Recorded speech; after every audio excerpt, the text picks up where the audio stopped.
because it's 11s. What? 11s? What do you mean, what's 11s? 11s, someone messaged me the other day. What is 11s? And I was eating something typically Portuguese because we live in Portugal. And they said, why do you call it 11s? You're not even eating English food. But 11s is just the name for something to eat and drink at 11 o'clock.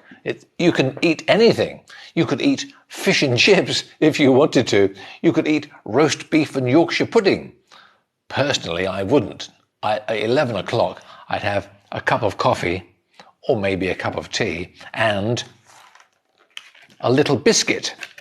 These, my dear student, are Viennese whirls. Always a favourite in England. We bought these at the British supermarket here in Portugal because you can buy lots of lovely English or British things in the supermarket here. And these are, I'm not really advertising, but these are Mr. Kipling cakes. Who's Mr. Kipling? A man, a long time ago, a baker, probably.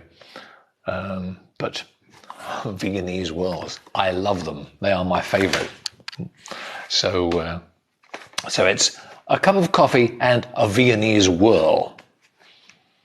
And today we're looking at some phrasal verbs. Oh, by the way, we posted a video on TikTok this morning.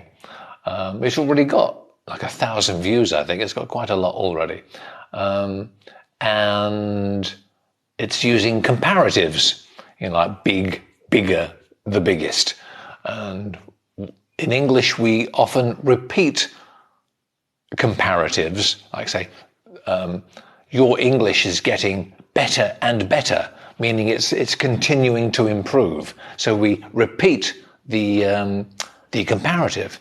So with a Viennese whirl, I have one usually, or I have a biscuit or a cake every day. So my tummy is getting bigger and bigger because I eat too many sweet things, too many cakes. But that's the video that's on that we posted on TikTok this morning, Portugal and UK time. So you can watch that later. And there are lots and lots of little English lessons on TikTok and on my YouTube channel that you can watch. On YouTube, the videos are a bit longer because on TikTok it's only about 1 minute. So that's the video. And today, as I say, we're doing a little phrasal verb, a couple of phrasal verbs for you using off. Very good. So if you have any quick grammar questions, please write them down, and I'll try and answer them immediately. If not, we can do a little lesson on them at the weekend, maybe. And thank you for the likes so far, by the way. Also, interestingly, we've got 70,000 followers now. Yeah. Thank you so much. So the numbers have been creeping up slowly but surely. Steadier and steadier. All the support. So thank you for all the support. That's not an echo in the background. It's not my voice bouncing off the room. It's Mrs. Uncle Geoff that's working the camera today and taking notes in case you write a message. A bit later we'll turn the camera around. We'll flip the camera and I can read the messages as well. But first of all, phrasal verb. Phrasal verbs with off. Have a look at these, dear student. Here are some phrasal verbs. Just look at the top bit first. We've got doze off, drop off, and nod off. They all mean fall asleep. So in your sentence, you could say, I fell asleep last night watching the TV. Or instead of using fall asleep, the verb fall asleep or past tense fell asleep, you could use one of these. You could use a phrasal verb. I dozed off watching the TV last night. I dropped off watching the TV. I nodded off. So these are the infinitive forms, yeah? Doze, past tense, dozed. Drop, past tense, dropped. And nod, past tense, nodded. Okay. So 3 phrasal verbs with off that mean the same as fall asleep. Have a look at the 3 examples. I dozed off during the lesson. It was really boring. Not Uncle Geoff's lessons, they're very exciting. Sometimes. I dozed off during the lesson. It was really boring. And you could say, I dropped off during the lesson, or I nodded off during the lesson. Excuse me. I'm still recovering from my cold. It's about 4 weeks. Crazy. It wasn't COVID. It's just a cough. But yeah, so 3 phrasal verbs, 3 nice phrasal verbs. You hear them often. You know, doze off, drop off, nod off. 3 nice phrasal verbs using off, and all 3 mean fall asleep. And you can use them in all different tenses. I was dozing off during the lesson when the teacher hit me. When the teacher threw his board rubber at me. Thank you. That's what you said. Teachers are not allowed to hit the students. When I was a small boy at school, you could hit the student. Uncle Geoff was sometimes a little naughty, and quite often. What was a favourite at my school when I was little was to hold your hand out, and you know the 15 centimetre ruler, 30 centimetre ruler, you know, the 12-inch 30 centimetre ruler to draw a straight line. You know, the piece of wood the teacher would love. Hold out your hand and hit you on the hand with the ruler. Horrible teachers. But that was normal. When I was at school a million years ago, it was quite common to either get a round the back of the head or a flicked ear. Oh, really? Yeah. I had one mathematics teacher, horrible man. He was quite good unless you were naughty in class. And he would, you know, the little hairs at the side of your head here, by your ear, he would get hold of those and lift you up. And so you'd have to stand up on the... Oh, shall I try it? No, extremely painful. Yes, but lovely memories of school days. Sometimes when the teacher would, because he would always say, "Come out to the front of the class, Jeffrey," because Geoff is short for Jeffrey. He would say, "Jeffrey, come out to the front of the class." So you'd come out to the front of the class, hold out your hand, and then he'd get his ruler and go, and then you'd pull it away, and he'd miss, and all the class would laugh, which would make him even angrier. And then he'd probably hit you harder. Nowadays, of course, you are not in England, in the UK, you are not allowed to hit the students with anything. But if you watch some old English films, old black and white films, in a school, you've got the cane, the wooden stick, bend over, whack. But that's a long time ago, long gone. But again, when I was at school, we had the cane, and because I was at school a long time ago, and we would put like a magazine or a newspaper if we had to go to see the headmaster, you know, the top teacher. If we had to go to see the headmaster and we knew we'd get the cane, 6 Oh. wax on your bottom. We would put a magazine down our trousers. But of course, as you hit, you could hear that you're hitting a newspaper or a magazine. So then you probably get twice, hit a double amount. Flying chalkboard rubber straight to the head. A what? Flying chalkboard rubber. Oh yeah. Because again, when I was at school, now it's all electronic boards.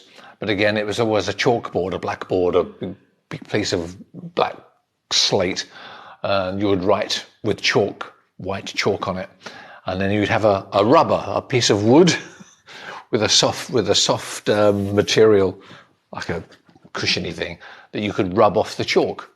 And quite often, the board rubber would be thrown across the classroom to hit the student. Can you imagine if they did that today? The teacher would be taken to court and fined for assaulting the children. But back in those days, such was life. Hello, friend. Hello, Kosovo.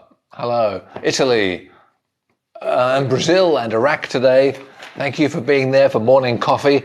It's 11:20 in Portugal, 11:20 in the UK. So most people in those countries are drinking a cup of tea now. Yeah, that's nice.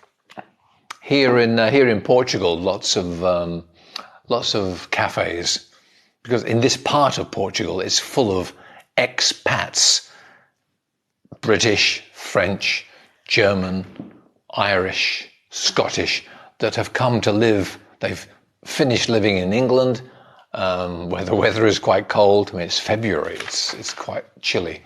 So they come to the Algarve, to the south of Portugal, for the nice weather. And they've come to retire in Portugal. And they buy a villa or an apartment and live in the sunshine. And the cafes here are full of expats. So about 11 o'clock, most cafes are very busy, with Portuguese drinking a little tiny cup of coffee, and all the British expats are there with usually a bigger cup of coffee and a cake or a biscuit or something, because it's 11 o'clock. It's 11s, so it's quite traditional. Okay, I was dropped off. That means sleeping. That means not sleeping. Different meaning. Again, drop off can have different meanings. I was dropped off at the cinema, meaning maybe your friends or your family took you in their car and they gave you a ride in their car to the cinema and you got out. So drop off can have another meaning to deliver at a destination. I was dropped off at the cinema. I was dropped off at the bus stop. So this drop off, these three, but this drop means to fall asleep. Yeah. English is such fun, isn't it? Because there are different meanings. But again, context, the situation tells you the meaning. If it says, again, because I was dropped off, it's passive. Someone did it for you. I dropped off my friend at the cinema. Clearly, it's not the meaning of fall asleep. I dropped off my friend at the cinema. The context, the situation tells you you drove to the cinema, your friend got out of the car and you went home.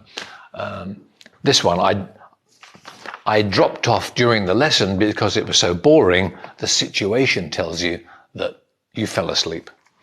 So the situation tells you the meaning, often. We got Thailand. And hello, South Thailand. Africa. Where? South Africa. And South Africa as well today. Yeah. Wow. So thank you for being there today. Okay. And I think we've got a good few hundred people in the classroom, in the virtual classroom today. And it's just a conversation really today. Yes, a little bit of grammar, a little bit of phrasal verb, but also a conversation. Yeah. So if you have any questions, please. I still lot of people from Brazil and Portugal today. Wow, that's good. Yeah, different between done with it or done for it.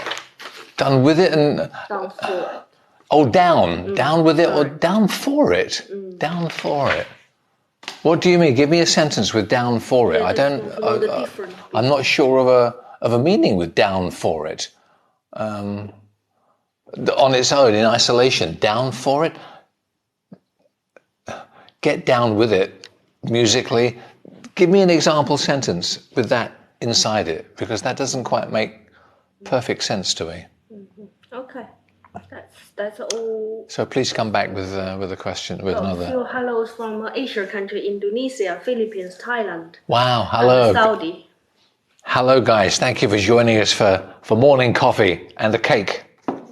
No, thank you for the presents. Oh yeah, thank you for the presents, thank you for the likes. Are you following Uncle Geoff's Easy-Peasy English? I hope so. Thank you for the follows. We're getting more and more follows every day, which is lovely. So it's nice to know that you like... I was going to eat my cake. Can you put your cake down? I'll put the cake down. Argentina. I'll eat my cake later. Hello, Argentina. Thank you for joining us. To waffle? Actually, no more writing. Yeah, shall I move the camera towards? Yeah. One quick thing that I might do on a. Could you get me another piece of paper? Yeah. And a black pen or Okay. or one of those. I was watching because on YouTube, on TikTok, because I click on English teachers and English lessons and learning English, I keep getting lots and lots of English lessons coming up. And someone did, what was it? It was itch, and I think it was each, but 2 words, itch and each. They both have a ch sound at the end, but this is I and this is each. You know, an itch, if you have something that you scratch, you can feel a sensation, it's an itch and you scratch. Each biscuit, each cup of tea, one of something, this one, that one, each one. And they were doing the phonetics. Now, on the first one, let me do I, ch. Where's my... Oh, can you get Uncle Geoff's phonetic... Thank you. Thank you. I'll show you this in a minute. And each. Okay. These are the phonetic, the sounds of English. The first word, itch, you've got itch. And this one, each, E, it's slightly longer, it's a longer sound. Each. So they both end in ch, but one is I and one is E. Let me quickly show you this. This is Uncle Geoff's sounds, English sounds chart. Now this is British English, okay? British English. There's the E sound and there's the I sound. And there's the ch sound, yeah? So you got itch and each, yeah? Itch, each. Now, I was watching a video lesson, and it was an American lady, teaching American English. And she didn't write exactly these phonetic sounds, it was similar. But she was saying, because American English go itch. They don't go itch, itch, 2 sounds. American English is more itch. There are some extra sounds in there, but she wrote it as that. But it isn't. American English was itch. I have an itch. So there are some extra sounds in American English. You got the I, and you got there's even a y and an and then there's a ch. Let me just write that for you. So there are some extra sounds. Itch, itch. I have an itch. but she wrote it like that, but she spoke it like that. And I thought that's wrong. If you're going to teach something, teach it correctly. And she even, the camera was close to her mouth and she went, eech. But she wrote it like that, but the sound was that. So if you're going to do something, do it properly, is my thinking. This one is each, also in American English, each. But itch was each, which is different.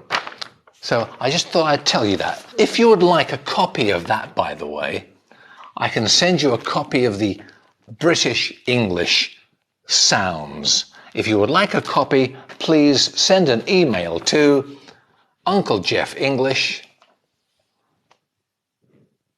unclegeofFenglish@gmail.com. Yeah, unclegeofFenglish@gmail.com. Send me an email and I will send you that.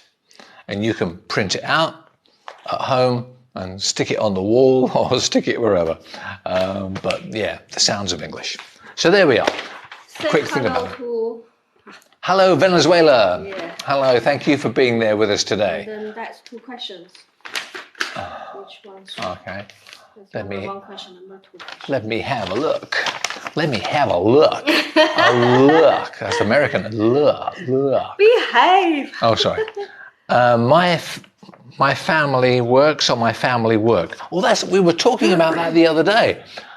It depends how you see your family.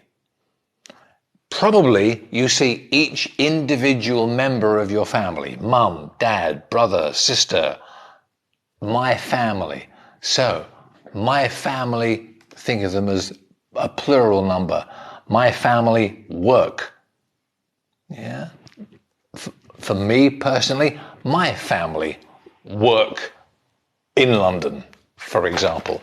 Yeah, my family work because I see my family as individual members. Mum, dad, brother, sister, individual members. Perhaps if I'm talking about your family, then your family works. Singular countable now, because I don't know your family. I don't see them as individual people because I don't know them. I see them as a unit, as a group. And then my family works. Or rather, your family works. Yeah? Do you follow? It depends how you see the group. And I gave examples the other day of the police. For me, when I say the police in England, the picture in my head is the Bobby on the beat. 2 policemen walking down whichever road, yeah, walking along Regent Street. I see 2 policemen driving the police car. I see them as individual members. So for me, the police work. The police work hard to capture the bad guys. Yeah? If I said the army's lots and lots of people. I don't see them as individuals because it's a big group. There are hundreds, there are thousands. So for me, the army works. It depends how you see the government.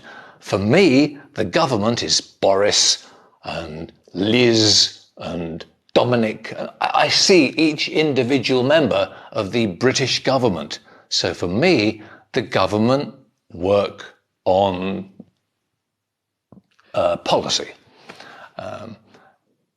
If it's your government in your country, the government works because I don't know the individual people. So you can use one or the other, however you see them. Is the government also a plural noun? Yeah, again, it's that same idea as I said before. For me, the government is plural. I see each individual member of the government. I see them on TV every day. So for me, I see a picture of each member. Your government, I don't know your government. If you are in another country, I don't know them. So for me, it's a group. It's a little block of people. I don't know them. So for me, your government does something. My government do something. It depends how you see the government or the group that you're talking about. After and afterwards. When to use, how to use. After I went to the cinema, I went somewhere else. So one thing follows the other. I went to the cinema afterwards. Doesn't matter an awful lot. There's a slight difference. I'm trying to think of some other example sentences. And I can't at the moment. I think it's my biscuit and tea and coffee. When shopping after the meal. Yeah, after, and then there's usually a noun. Afterwards comes on its own, generally speaking. I did something afterwards. I did this and I did afterwards. I did something else afterwards. Conversational English tends to use afterwards more. Two and two, same sound. Yeah, two meaning also, and two the number, 1, 2. Exactly the same sound, two. Yeah. Good, huh? Very good. Shall we flip the camera? Good. And then I can read some comments. We'll do a few more minutes. Oh, we've been doing about half an hour. You did. And I haven't eaten a biscuit. Oh no, I haven't eaten my... Going back to the back box. Oh no. My Viennese whirl has been put back in the box. They're very expensive in Portugal. That's true. That's true. So we'll... shall we flip the camera? Yeah. That looks good. Oh, I need to change my glasses or I can't see. It's okay for a distance, but close up. Now I can read the words on the screen. So, so there we are. Good. Oh, still a good few people in the classroom. Yeah, we had almost 200 people. Yeah, wow, that's nice. Oh, yeah. People. A lot of likes. Lots of likes. So thank you for the thousands of likes. Back to around sort of 90 people in the room now, which is lovely. And thank you for the follows. Flowers. You're very kind. The flowers, yeah, which is lovely. Thank you so much. Let me just scroll upwards.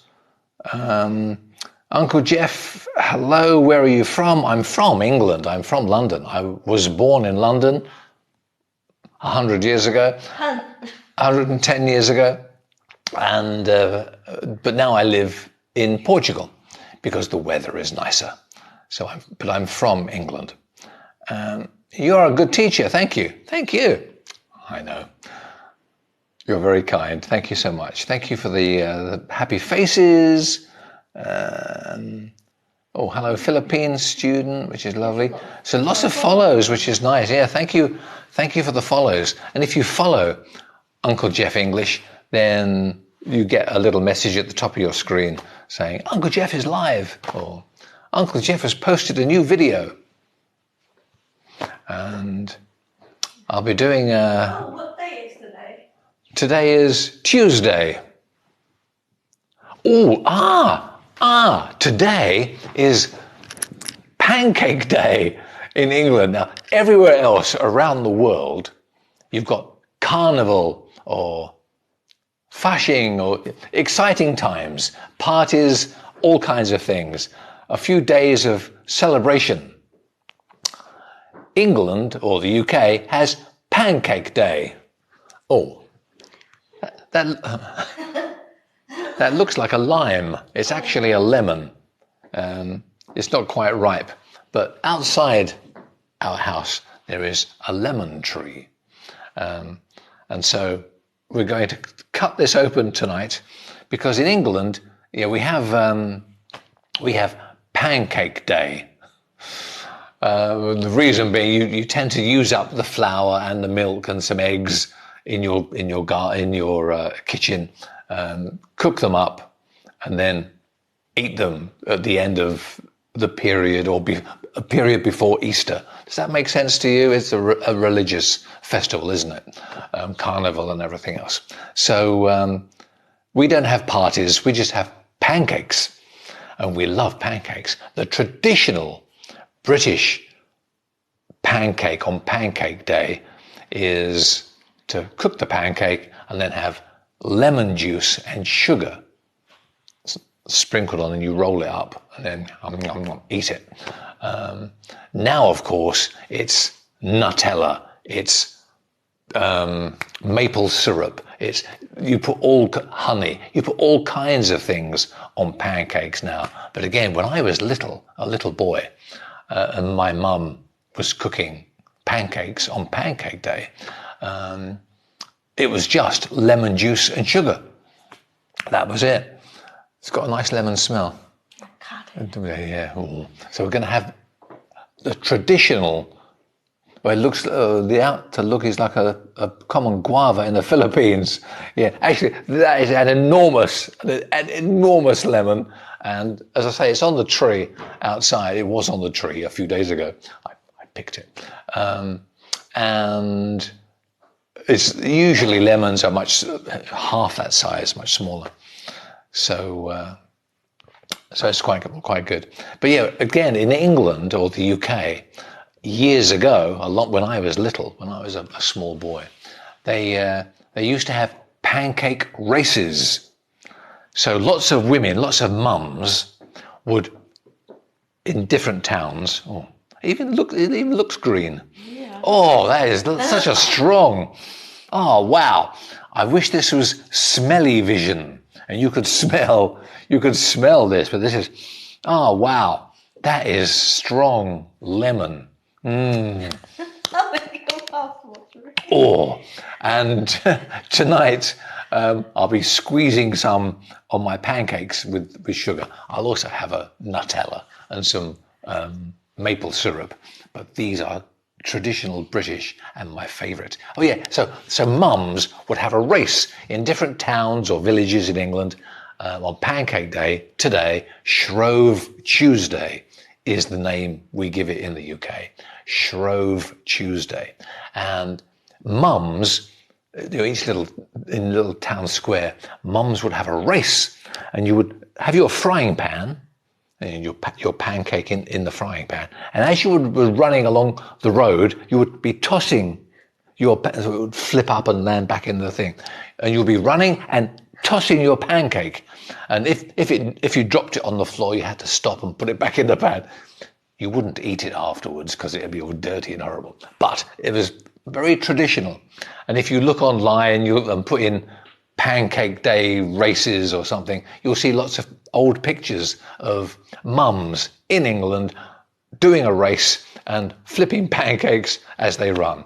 Very traditional. We don't do it anymore, but it's an old-fashioned thing from 1940s, 50s, 60s. I think it stopped in the 1960s. I missed out some messages because I'm talking so much. I mentioned that a second ago. The outer looks like a thing. Lemon pie, yeah. Hello, good morgen. Good morgen, yeah, to you too, in Germany. How often are your lessons? Well, usually once a week, but I've had a bad cough, so we haven't done a proper one for a few weeks. I also ask you how the conditionals work. Oh yeah, we'll be doing conditionals. We started about a month ago, about 4 weeks ago. We started to do conditional sentences, and I said, for the next 4 weeks, we'll do the first zero and first, second conditional, third conditional, each week. And then I was ill, so we didn't get past the first conditional. So this Sunday, fingers crossed, hopefully we will do the review of the first conditional, and we'll do the second conditional, 11 o'clock UK time on Sunday, this weekend. Sounds good? Okay. So that's how often the lessons are. Yesterday we had, Rosenmontag. Yeah, in lots of other countries, it's like a 3-day event, 2 or 3 days.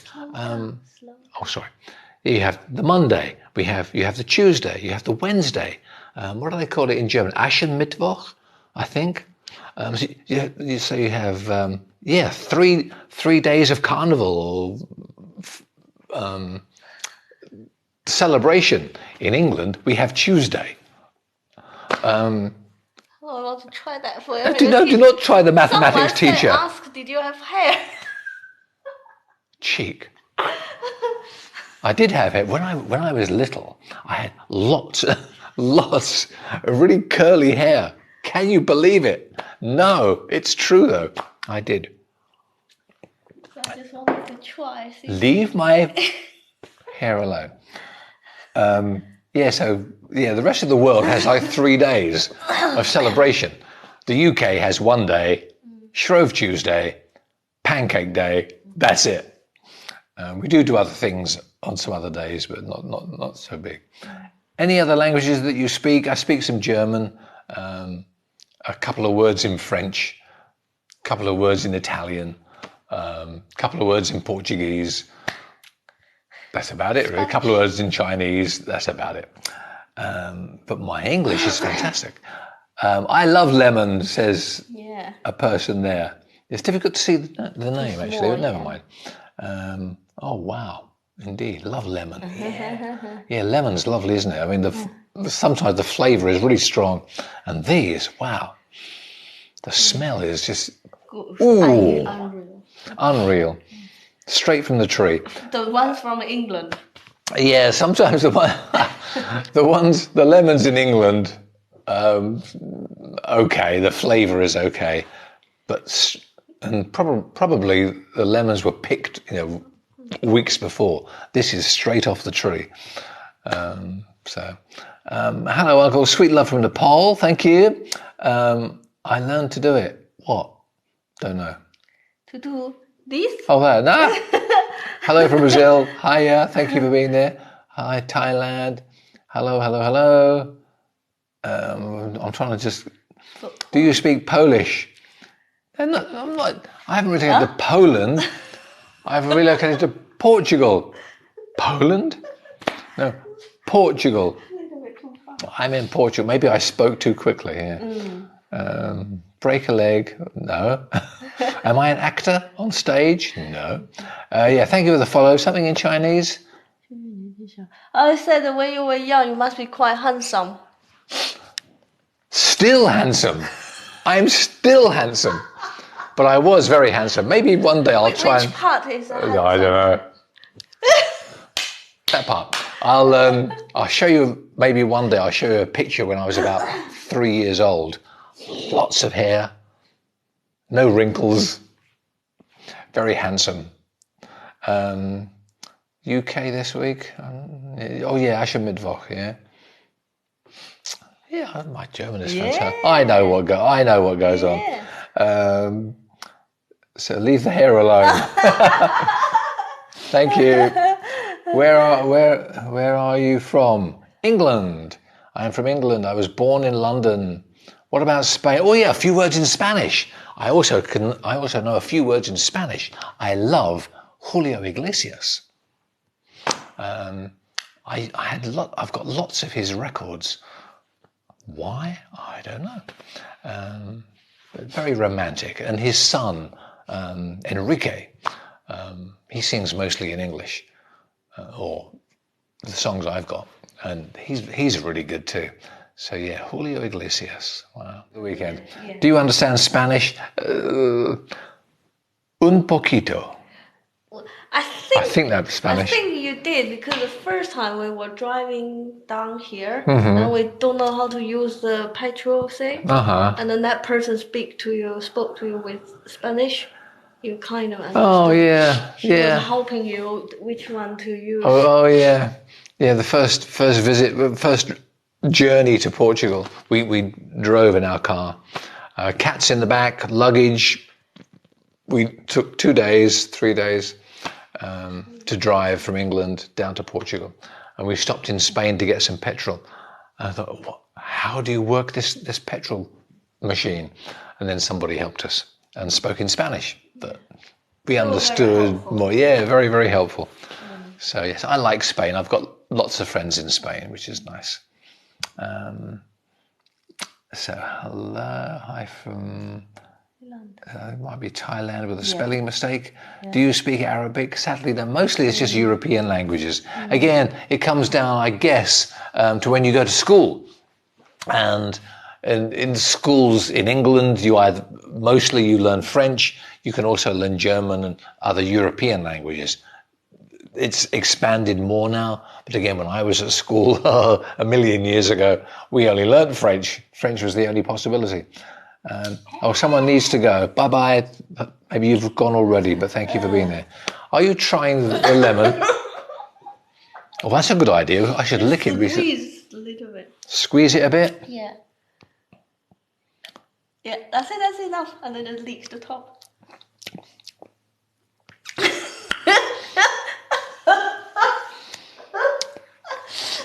Very nice. Lovely. That's quite sour. It is.